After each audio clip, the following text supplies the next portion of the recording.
وسلم دائما أبدا على حبيبك خير الخلق كلهم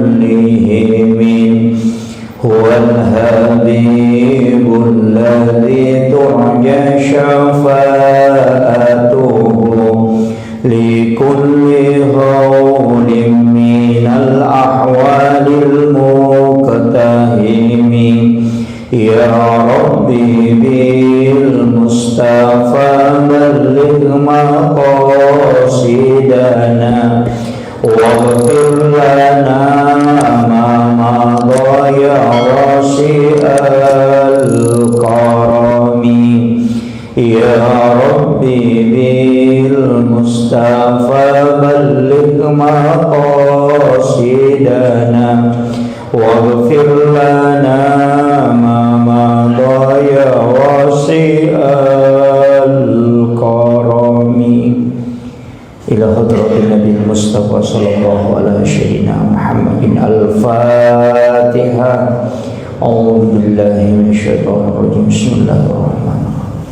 الحمد لله رب العالمين الرحمن الرحيم مالك يوم الدين إياك نعبد وإياك نستعين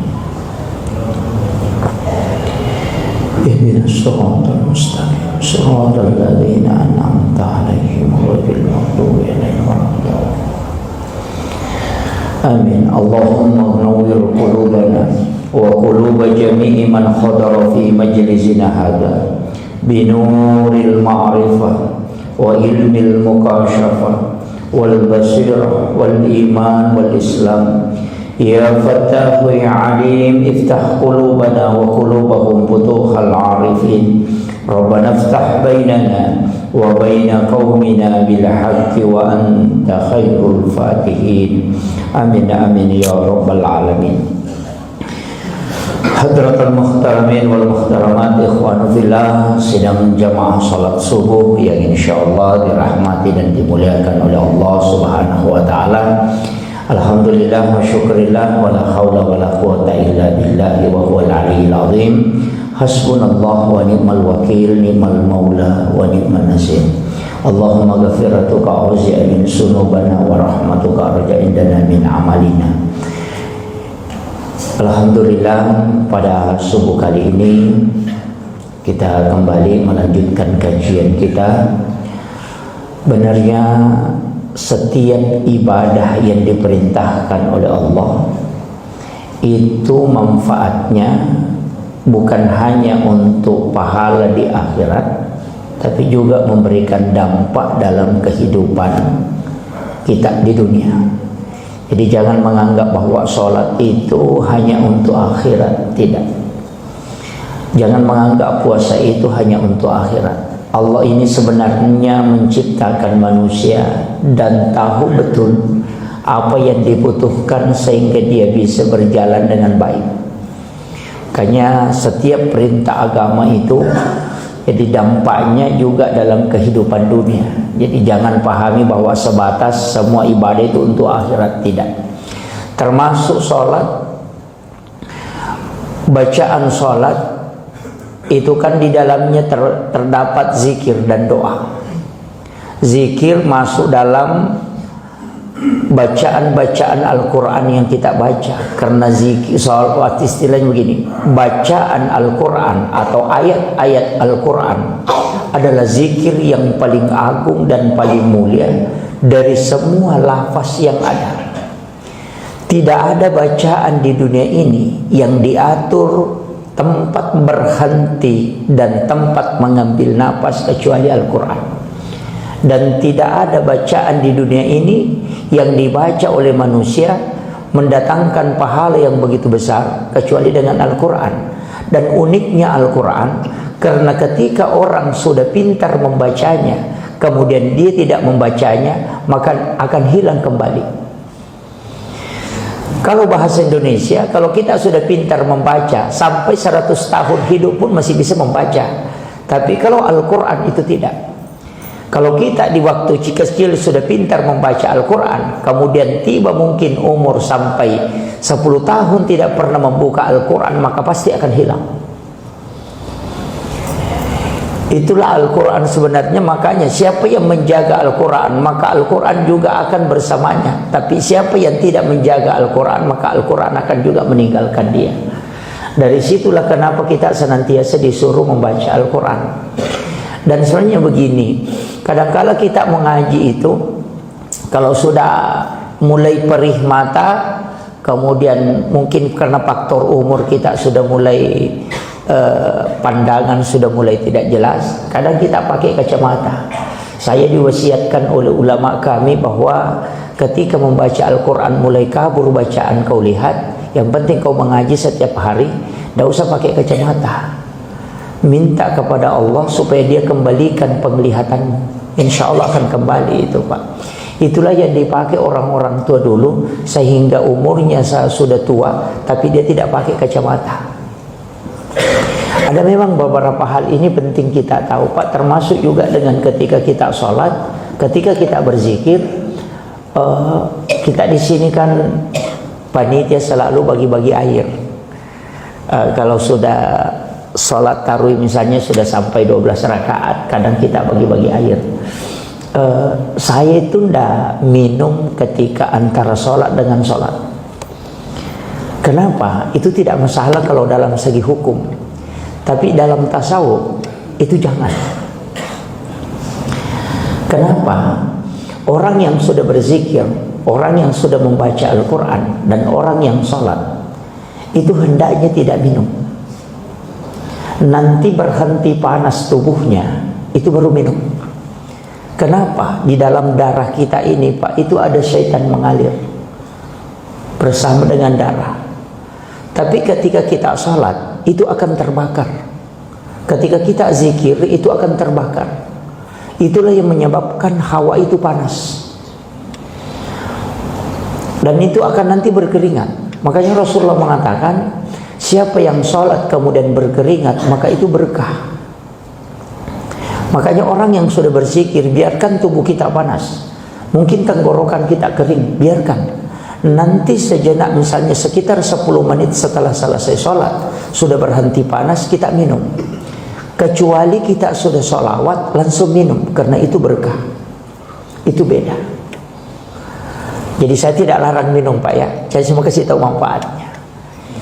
Ya, saya tidak larang minum, cuma kasih tahu manfaatnya. Makanya Imamun Nawawi Ad-Dimashqi itu menganjurkan orang yang dalam keadaan sementara zikir itu jangan minum, supaya jin dalam tubuh itu terbakar dan itu akan keluar. Karena itu kan mengalir di dalam darah. Setiap aliran darah dalam tubuh itu kan ada jin yang mengalir di dalamnya itu, dan itu akan terbakar. Itulah yang menyebabkan itu panas. Ketika dia panas, dia akan keluar. Dengan ayat-ayat Quran, dengan zikir yang kita amalkan, itu akan keluar. Dan itu mengandung hawa panas, dan itu akan mempengaruhi tenggorokan, mempengaruhi diri. Tapi itu nanti itu akan menjadi berkah. Makanya ulama sekelas Imam Nawawi Ad-Dimashqi itu menganjurkan untuk itu. Kecuali sholawatan, ya minum, karena itu berkah. Makanya kalau orang sudah sholawat, saya itu biasa minum. Kalau ada acara-acara biasa sholawatan, kita minum, itu akan keberkahan. Jadi ini penting saya sampaikan. Tapi sekali lagi saya tidak katakan jangan minum. Itu tidak merubah hukum dalam sholat, tidak masalah. Orang yang makan pun tidak batal wudunya. Cuma yang disunnahkan berwudu itu ketika sudah makan makanan yang sudah dibakar langsung, itu disunnahkan berwudu. Karena dikhawatirkan dari api itu ada najis kemudian yang naik, dan itu akan menempel ke makanan. Nah, makanya orang ya kalau makanan sudah dibakar, itu disunnahkan berwudu, bukan wajib, disunnahkan berwudu. Nah, itu dari situlah sebenarnya Nabi menyuruh kita kalau buka puasa, usahakan makan berbuka itu dengan makanan yang tidak dibakar. Itu sunnah. Jadi kalau buka, Pak, jangan makan makanan yang sudah dibakar. Jadi kalau berbuka puasa itu disunnahkan untuk tidak itu. Cuma kita orang Indonesia, Pak, parah. Bukan makan makanan yang sudah dibakar, justru apinya yang dimakan. itu karena merokok. Itu. Makanya kalau Nabi lihat umatnya di Indonesia, dia bilang, oh ini kelewatan, ini dilarang makan makanan yang sudah dibakar, tapi justru apinya yang dia jadi dia berbuka puasa dengan api, kan dia merokok itu. Ini jadi itu sunnah-sunnahnya. Jadi makanya sebenarnya kan wudhu begini, ada beberapa hal itu kita disunnahkan berwudhu. Kalau sudah menyentuh jenazah kita disunnahkan berwudhu, sebelum mandi kita disunnahkan berwudhu, sebelum tidur kita disunnahkan berwudhu. Bahkan ada satu tapi itu menjadi perdebatan, nanti saya cari-cari kenapa bisa berbeda. Saya senang itu kalau ada hadis biasanya bertolak belakang, langsung saya cari dua-duanya, apa hukumnya, kenapa berbeda. Suatu riwayat itu Sayyidina Aisyah itu mengatakan, Imam Malik dengan Abu Hanifah mengatakan, orang yang sudah makan daging unta itu batal wudunya. Coba, jadi orang yang sudah makan daging unta itu batal wudunya. Imam Syafi'i mengatakan tidak, Aisyah juga mengatakan tidak. Kenapa? Kisahnya begini, Pak. Suatu ketika Nabi di masjid itu makan daging unta bersama sahabat. Setelah Nabi makan daging unta itu antara sholat maghrib dengan isya. Selesai sholat maghrib dihidangkan, dia makan dengan sahabat, hidangkan daging unta. Selesai makan, mau masuk waktu isya, sahabat disuruh semua. Nabi mengatakan, semua yang sudah makan daging unta berwudu. Maka kita berwudu. Inilah yang menjadi dalil sehingga Imam Malik dan Abu Hanifah mengatakan wajib hukumnya berwudu ketika sudah makan daging unta, karena itu batal wudu. Imam Syafi'i mengatakan tidak. Aisyah itu juga mengatakan tidak, karena dia mengatakan begini, saya pernah membuatkan makanan Rasulullah dari daging unta, kemudian dia makan, kemudian dia langsung sholat tanpa berwudu. Kan begitu ya. Makanya ada dua hadis yang kontradiktif. Ternyata yang menemukan solusinya itu Imam Syafi'i. Imam Syafi'i itu menelusuri betul itu. Dia temukan ternyata waktu sahabat makan daging unta bersama Nabi, ada salah seorang sahabat Nabi yang kentut. Ada yang kentut, tapi tidak ada yang tahu siapa yang kentut. Tapi kentutnya bunyi, dan semua sahabat itu cari siapa yang kentut ini. Tapi pada saat itu langsung Nabi mengalihkan perhatian. Langsung Nabi mengatakan, siapa yang punya unta yang gemuk? Coba Rasulullah mengatakan, siapa yang punya unta yang gemuk? Langsung ada sahabat, saya Rasulullah. Nabi mengatakan, bagaimana gemuknya? Dia ceritakan, besarnya Rasulullah, badannya bundar begini. Nabi mengatakan, oh itu kayaknya belum gemuk. Ada yang lain yang punya unta yang gemuk? Bicara lagi yang lain. Jadi semua sahabat itu untanya gemuk, sehingga dia lupa tadi yang kentut. Untuk tidak diketahui siapa yang kentut, Nabi mengakali. Jadi semua yang sudah makan daging unta pergi berwudu, termasuk yang sudah kentut. Seandainya Rasulullah mengatakan yang sudah kentut tadi pergi berwudu, sahabat pasti tahu. Oh ini yang kentut tadi. Makanya Rasulullah damit supaya sahabatnya ini dijaga perasaannya sehingga tidak ketahuan. Dan sampai hari ini, Pak, bayangkan Rasulullah, sampai hari ini tidak ada ulama yang tahu siapa yang kentut. Coba seandainya kalau kita itu sudah setuju, ini yang kentut tadi, itu caranya Rasulullah menjaga perasaan sahabatnya. Inilah yang menyebabkan sehingga Imam Syafi'i mengatakan orang yang makan daging unta itu tidak batal wudunya. Tapi Imam Malik, Abu Hanifah mengatakan batal. Sama jika ketika Aisyah mengatakan, kata begini, Imam Syafi'i itu kuat sekali Pak dalilnya. Saya sering ketika mau orang berdebat, saya mengatakan, Anda tidak tahu Syafi'i. Kalau Anda tahu penjelasan Syafi'i, maka Anda tidak akan berdebat. Itu Imam Syafi'i saking hati-hatinya, Pak. Saya mau kasih beberapa contoh. Aisyah itu kan begini. Imam Syafi'i mengatakan suami istri itu bukan muhrim. Coba. Suami istri itu bukan muhrim. Kenapa? Karena muhrim itu syaratnya dua, mahram. Yang pertama haram dinikahi. Yang kedua haram digauli. Nah istri kan dinikahi, istri digauli, makanya bukan muhrim. Makanya bersentuhan kulit suami istri tanpa pelapis itu batal wudu kalau Syafi'i. Coba alasannya kenapa? Itu tadi bahwa istri bukan muhrim karena dia digauli dan dinikahi. Nah, syaratnya muhrim tidak digauli dan tidak dinikahi. Kan begitu.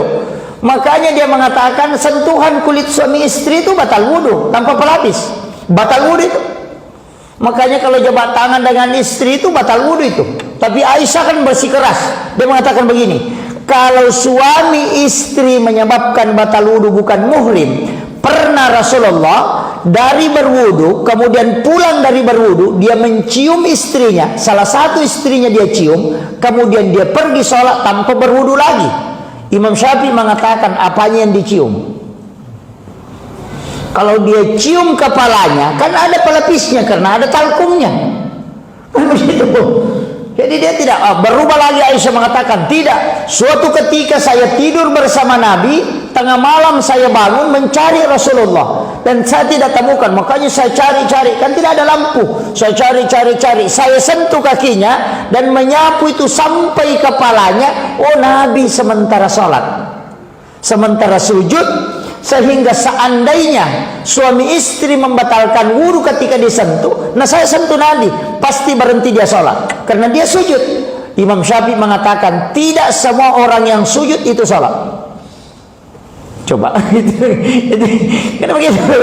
Jadi saking kuatnya pendapat, dia mempertahankan. Dia mengatakan apakah Nabi sholat? Belum tentu, mungkin dia sujud. Kan begitu. Makanya itu Syafi'i itu mengatakan, tapi ada hal lain, Pak. Ketika orang tidur, Rasulullah kan mengatakan, man nama falyatawadda, siapa yang tidur maka berwudu. Imam Syafi'i mengatakan orang yang tidur dalam keadaan duduk itu tidak batal wudunya. Kenapa? Karena bukan tidur yang membatalkan wudu. Yang membatalkan kemungkinan yang lahir pada saat kita tidur kita tidak rasa. Orang yang tidur kalau kentut kan dia tidak rasa. Tapi kalau dia duduk kan tertutup pantatnya, sehingga kalau dia kentut pasti dia rasa. Makanya kalau tidur baring batal wudunya. Kalau tidur duduk tidak batal. Itu makanya inilah perbedaan pendapatnya ulama, dan itu yang dipakai terus ulama. Makanya perdebatan banyak sekali itu, Pak. Dalam sholat Imam Syafi'i mengatakan siapa yang tidak baca basmalah ketika dia baca Fatihah, sholatnya batal. Sholatnya batal kalau tidak baca basmalah. Imam Abu Hanifah mengatakan bacaan basmalah tidak usah dijaharkan, cukup disirkan saja. Itu kan bismillahirrahmanirrahim. Alhamdulillah, begitu. Imam Abu Hanifah. Imam Malik mengatakan siapa yang sholat baca Fatihah kemudian baca basmalah, makruh sholatnya. Coba. Imam Malik itu tidak baca basmalah, Pak, kalau baca Fatihah, karena dianggap basmalah ini bukan bagian suratul Fatihah. Imam Syafi'i mengatakan basmalah adalah bagian suratul Fatihah. Makanya itu kalau ditulis suratul Fatihah, Bismillahirrahmanirrahim, itu langsung ayat pertama. Alhamdulillahirrabbilalamin itu ayat kedua. Makanya Imam Syafi'i kan mengatakan di dalam Al-Quran disebut Sab'ul Masani, 7 ayat yang berulang. Kalau kau lepas basmalah kan cuma 6 ayat. Makanya yang dimasuk di situ suratul Fatihah 7 ayat. Jadi kau tidak masukkan basmalah berarti 6 ayat. Nah, Nabi mengatakan la sholata liman la yaqra bi Fatihatil kitab. Tidak ada salat yang tidak dimiliki oleh orang yang tidak membaca Fatihatul kitab. Berarti suratul Fatihah. Berarti tidak sah salatnya orang yang tidak baca Fatihah. Kalau dia baca Fatihah dan tidak ambil basmalahnya berarti tidak sah karena kurang 1 ayat. Coba. Makanya orang yang baca Fatihah tidak baca basmalah batal salatnya. Kalau Syafi'i, Imam Malik bilang kalau dia baca Fatihah dan baca basmalah makruh salatnya. Berdebat itu, Pak. Coba. Bagaimana mengambil kesimpulan dari situ? Imam Syafi'i kan alasannya begitu. Dia mengatakan 7 ayat yang diulang. Kalau kau lepas 1 berarti tinggal 6. Imam Malik mengatakan tidak. Fatihah itu kalau kau masukkan basmalah cukup 8 ayat. Kok bisa? Oh, ternyata dia pisah. Iyyaka na'budu 1 ayat, wa iyyaka nasta'in 1 ayat. 7 juga itu. Coba. Itu makanya saya bilang ulama-ulama kita dari dulu itu sudah berbeda. Tapi mereka itu tidak kembali ke bid'ah, tapi dia kembali ke dasar hukum. Islam itu, Pak, punya dasar hukum wajib, haram, makruh, mubah, sunnah. Dia mengatakan mustahab. Jadi kembali saja ke sini dulu, jangan kembali ke bid'ah. Kalau kita kembali ke bid'ah pasti bertengkar, Pak. Orang saling menyalahkan itu karena kembali ke bid'ah. Kalau dia kembali ke dasar hukum Islam yang 5 itu tidak berdebat. Karena kalau dia mengatakan bid'ah pasti ujungnya ke neraka. Kan begitu. Kullu muhdatsatun bid'ah wa kullu bid'atin dalalah wa kullu dalalatin finnar. Jadi kalau orang zikir pakai tasbih dia mengatakan bid'ah, berarti orang zikir itu masuk neraka. Kan begitu. Coba analoginya. Makanya saya sering katakan, Pak, kalau ceramah saya mengatakan begini, kalau orang pakai istilah bid'ah terus, maka itulah yang membuat Islam bertengkar. Dan itulah yang memisahkan antara Islam yang satu dengan yang lain. Makanya saya yang selalu teriak-teriak bid'ah itu berhenti. Iya. Saya selalu sering mengatakan, orang selalu mengatakan bid'ah, belajar dulu. Karena itu bukan hukum, Pak. Bid'ah itu bukan hukum. Yang hukum itu wajib, sunnah, makruh, mubah. Sunnah itu yang hukum. Kalau ada yang dilakukan, orang langsung tanya apa hukumnya. Jangan mengatakan bid'ah, tanya apa hukumnya. Kalau mengatakan wajib, atau mengatakan sunnah, atau mengatakan makruh, atau mengatakan mubah, atau mengatakan haram. Kalau kau mau mengharamkan, tidak ada dasar hukum haram kecuali ada dalil mutlak. Jadi mesti ada dalil yang mengatakan ini haram baru haram.